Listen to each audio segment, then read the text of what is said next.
okay, well, if you want this to go this way, it's also very expensive. Who is going to foot the bill? You know, the future of warfare cannot be kinetic. Otherwise, everybody will die. My understanding of kinetic and non-kinetic, and this is something I have studied for many years. So we're looking for sustainable peace. We're looking for stabilization. That's the goal of every police or military action. Is how do we stabilize at the after intervention. If you cannot see that, you should not go in, because there must be an exit strategy. If the exit strategy is also going to bring in more violence, but violence have a way of improving violence. I'm not saying violence is not important to deal with people who have decided to use violence against the state. We must. That's the reason why we have the military, and that's what they are trained for. But let's not use them for what they are not trained for, because it's going to be counterproductive. But again, the reason why you don't want military people to intervene is because you're using your military to kill your own people. They are not enemies. When it comes to issues... That was the argument that was made when Boko Haram started, and we have seen it grow exponentially. Oh, they are our own people. You cannot be killing your own citizens. But over the years, we have discovered that they are all not our citizens. And even if they were our citizens, they are not patriotic and loyal citizens of the country. Why you think it has taken this long to get the ECOWAS Standby Force off the ground? Thank you. The ECOWAS Standby Force have been on, well, to say, to get it operationalized, it's different because they've been available. They are available. Remember, this function was the function that ECOMON was doing in the 90s, you know, when we had issues in Liberia, Sierra Leone. You know, it was still under the OAU, and then when AU was formed in the early 2000s, it became, you know, the standby force. So Nigeria has actually been the lead for many years, even before it was officially created. Now, operationalizing the standby force is a different thing because it's a brigade.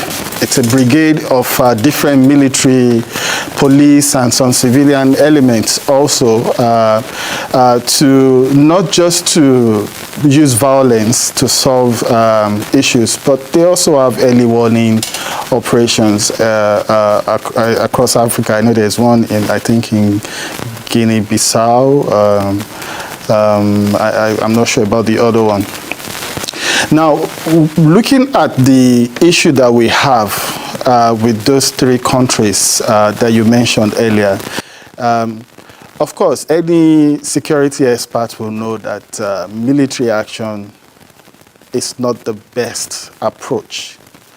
It's the same thing if you have insurgency or if you have issues within the country, not insurgency. Now, if you have violent issues within the country, deploying your military should not be the first approach.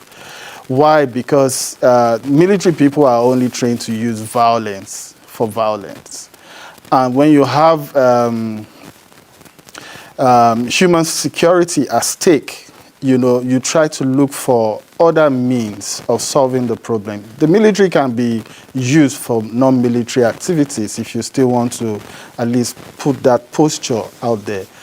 But they've been available. I think the last meeting with the Chief of Defense Staffs that met was to basically tell the ECOWAS heads of states to say, okay, well, if you want this to go this way, it's also very expensive. It's very expensive. Who is going to foot the bill, you know? And most of the time, it doesn't end well. So from the beginning, some of us as analysts have been warning to say, I think there's monopoly of violence before the Cold War is different from what we have now. You know, it's not just the monopoly of violence; it's also the terrain. You know. some military operatives are better at other terrain than the others. So do you want to have casualties? Are there other ways we could look at, before deploying the standby force? They should be there. They should be there, to warn enemies of democracy that this can be deployed. But is that what we should do now? I don't think so. Well, some will argue that when ECOWAS was put in place, it was situation specific. It was not exactly a standby force. Although after it was put in place for the Liberian crisis, it also was used for the Sierra Leonean crisis. But after that, it was disbanded. Now we're talking of a standby force against the backdrop of increasing insecurity in the sub-region as a whole. And take note that when ECOWAS was formed, only very few of the members of ECOWAS at that time actually contributed troops. Maybe 2, 3, 4 countries contributed troops. Yeah. But here we're talking of a standby force that ought to include every member of the ECOWAS bloc. Yes, I'm aware of that. Like I said, there is a standby force. I think it's commanded by a major general in the Nigerian Armed Forces. There are police elements. There are other countries involved. But when ECOWAS or AU, when you make positions like this for a standby force, remember, countries have to volunteer, military officials, police officials to join. And that usually depends on how much they're willing to give or sacrifice, in terms of that. In most regional governments, the star country takes the lead, like what we have in the ECOWAS, of course. We know it's Nigeria. In Southern Africa, it's South Africa. In Northern Africa, all the regions have a standby force, and the larger majority of the contribution comes from the star countries, as I've mentioned. But again, I want to mention that our case in ECOWAS, it's a bit, even for Nigerians, as a security expert, I wouldn't want Nigeria to donate military operatives the way we did during the ECOMOG. That's why I said earlier, monopoly of violence is different, before the Cold War and then after the Cold War. The Cold War, you could have ammunitions, you can have numbers, and you can threaten your opponents, to submission. But yeah, it's very easy to get weapons, and especially when a nation is willing. These 3 nations you've mentioned, it's not just the people that took over the government. I think the whole country, a larger percentage of the whole country is behind them. And so to deploy military people will be catastrophic. I don't think that the standby force is actually aimed at one particular country or one country that is being governed by the military or not. It's supposed to be a standby force that could intervene in any situation, especially against the backdrop of the kind of security challenges we're having on the ECOWAS sub-region. Let me take it from there. If this force were to come into existence fully and become operational, what kind of model would you be looking at? Is it one that will require getting resources from development partners and from other, and even from member states to put the force together? Or would you then recommend that each member state should fund his own troops that are going into that standby force? Like we had during the ECOMOG days, I know, for instance, that member states who contributed troops were required to fund their own troops that were contributed to ECOMOG. Yes, I mean, that would be ideal, of course. I am always of the opinion that we should reduce the amount of donations we get from foreign partners when it comes to domestic issues. even military officers would prefer that, because usually when you get donors, they have their own ideas different from what you want to achieve, and their ideas become a priority. So what is ideal, of course, is to get member states to fund the brigade. There are different ways of doing it. It could be that they have a number of troops, depending on, how big their troops are, But of course, for ECOWAS, Nigeria will always be the lead. And like my colleague said, we are fighting at all fronts. We need to be careful, even though we know that what is happening in another ECOWAS state will affect us eventually. So that cooperation is very important. My understanding of kinetic and non-kinetic, and this is something I have studied for many years, that I've written about, is the future of warfare cannot be kinetic. Otherwise, we'll kill everybody will die. I mean, it's not a very appealing summary statement, but there is no monopoly of violence anymore. And the idea of human security should be paramount, because when people know that their life, it's very important, they know how to defend the states more than the military. When people that live within the states can be sure that the state takes them seriously, able to provide all the different dimensions of human security, economic security, political security, personal security, they will protect the state.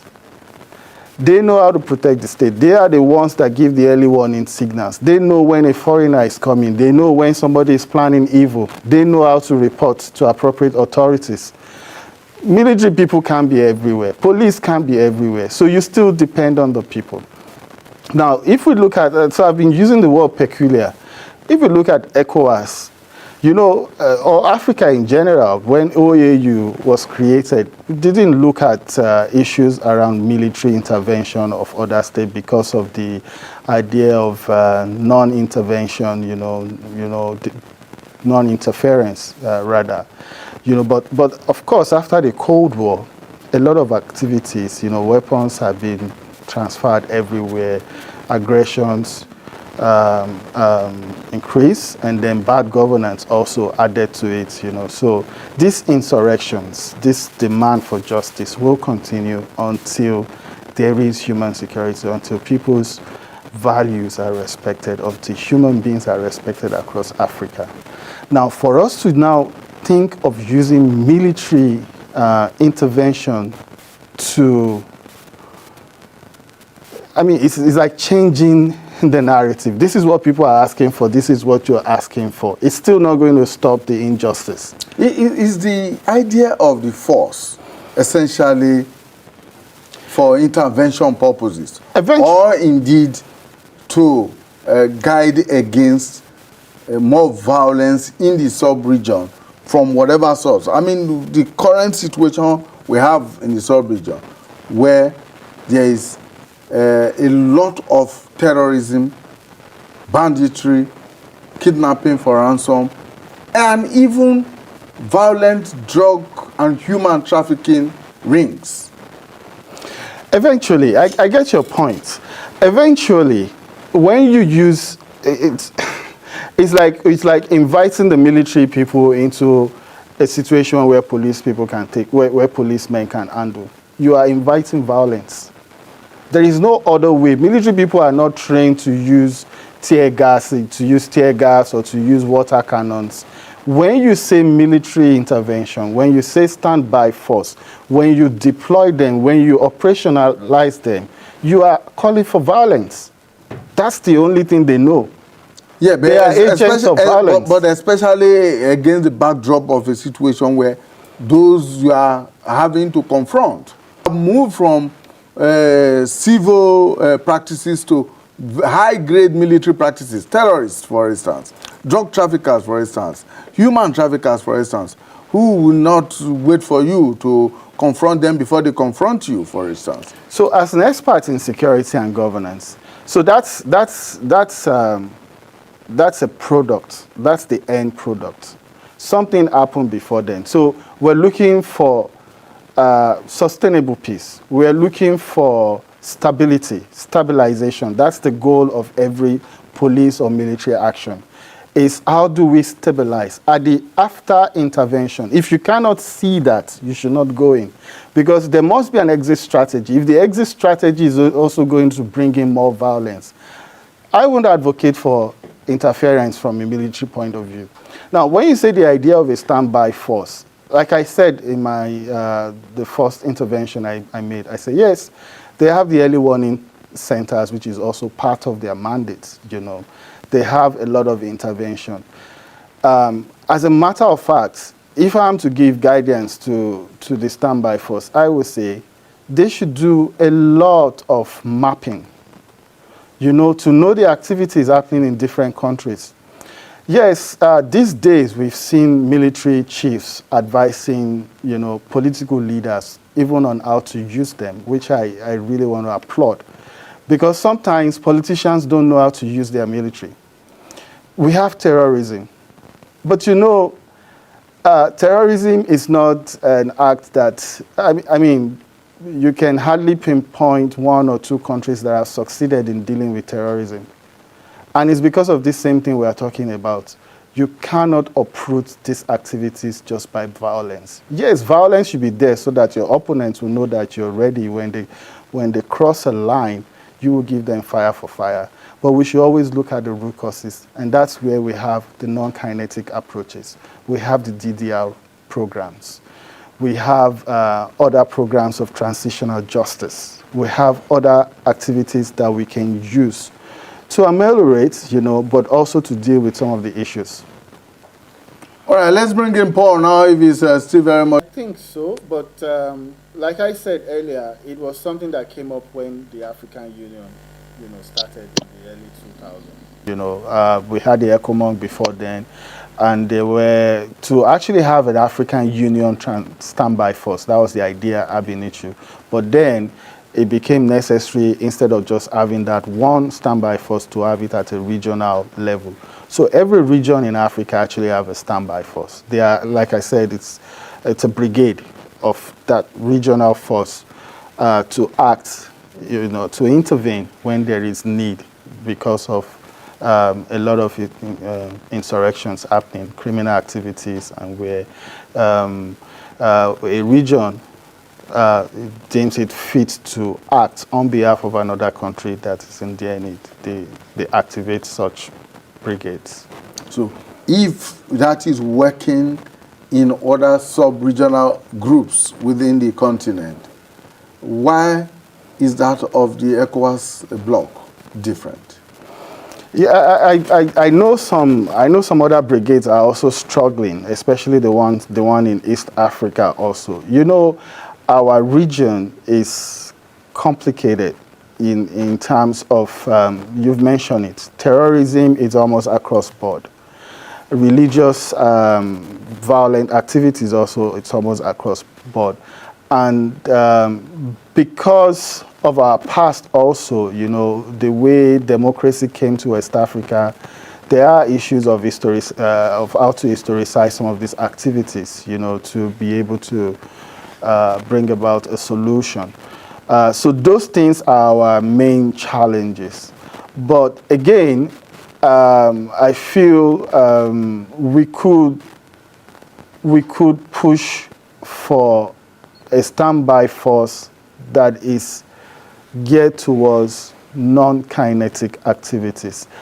The fact that we have a force means that they are kinetic. They have the absolute, yes, if ECOWAS is able to fund them with the needs that they have, but it's expensive.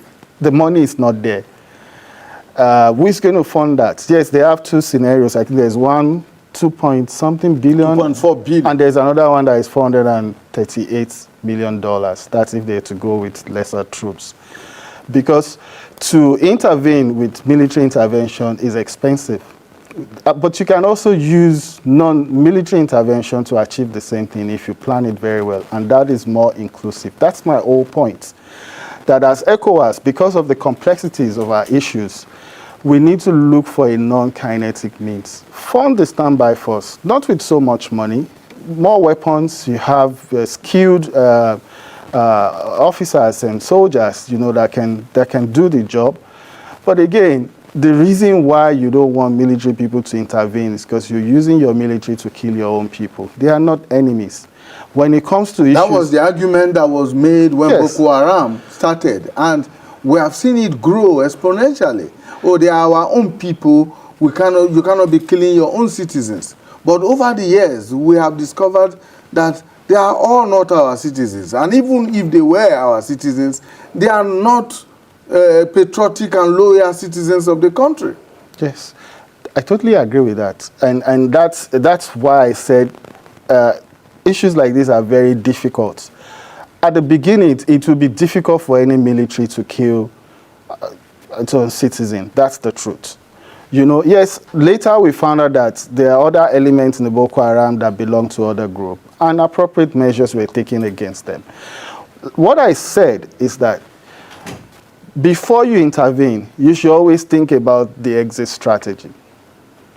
Why the exit strategy is important is you kill your people, but they belong to families. Perhaps maybe one of them will surrender, or some of them will surrender, like we have over 100,000 surrendered Boko Haram now in the Northeast. What kind of justice system are you going to give them? Some have genuine reasons for surrendering.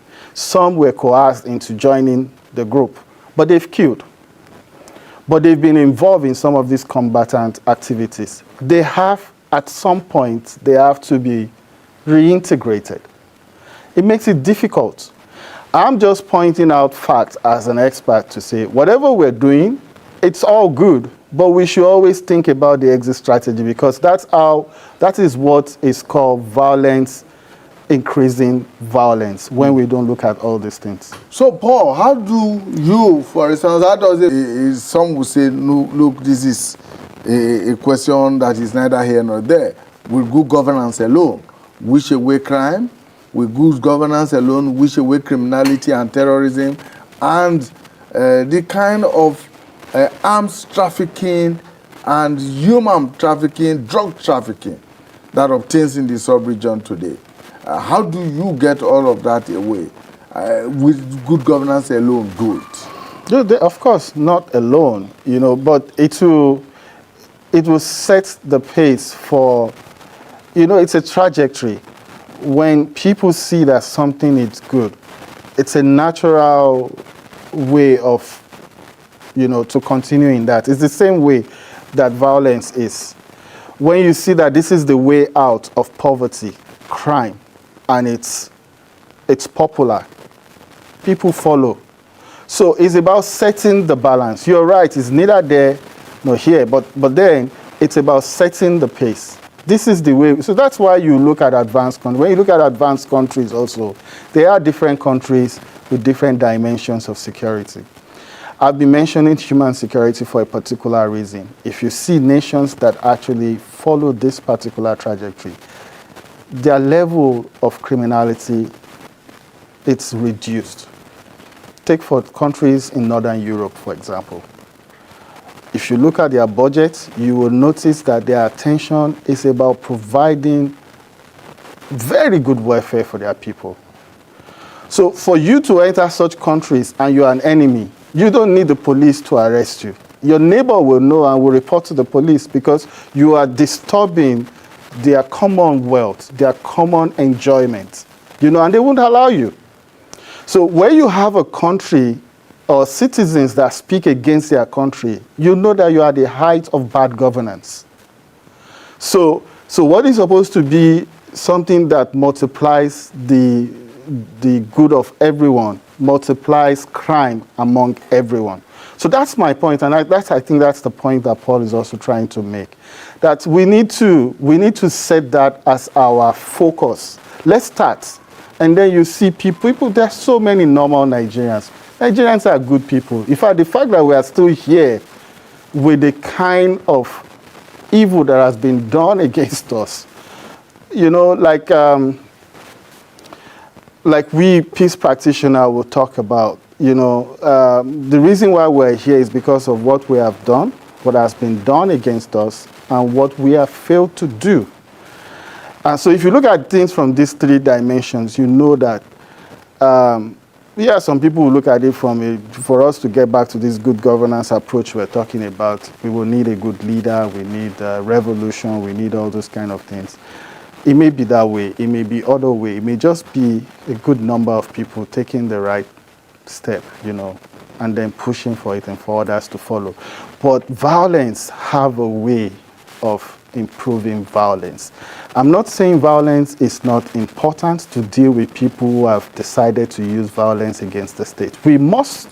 That's the reason why we have the military. And that's what they are trained for. But let's not use them for what they are not trained for, because it's going to be counterproductive. Let's use them for what they are trained for. Let's improve our police, the structure of our police. Let's give them more training. Let's improve our good governance. Let the judges do their work. Let the politicians do their work very well. Let the followers do their work. And let's see. It's then easy for all of us to see this is where the problem is, and we deal with it heads on. If you look carefully, the three former, well, should I say former now, ECOWAS member states of Burkina Faso, Mali, and Niger that are pulled out of the bloc have also now formed what they call Alliance of Sahel States. And that alliance is essentially a military alliance. So where does that where does that now come in terms of good governance in these three member states, in these three states of the Alliance of Sahel States? Because they are running away, for instance, from, say, an ECOWAS that is threatening to put in place a standby force. And here they have also now set up an alliance that is essentially a military alliance.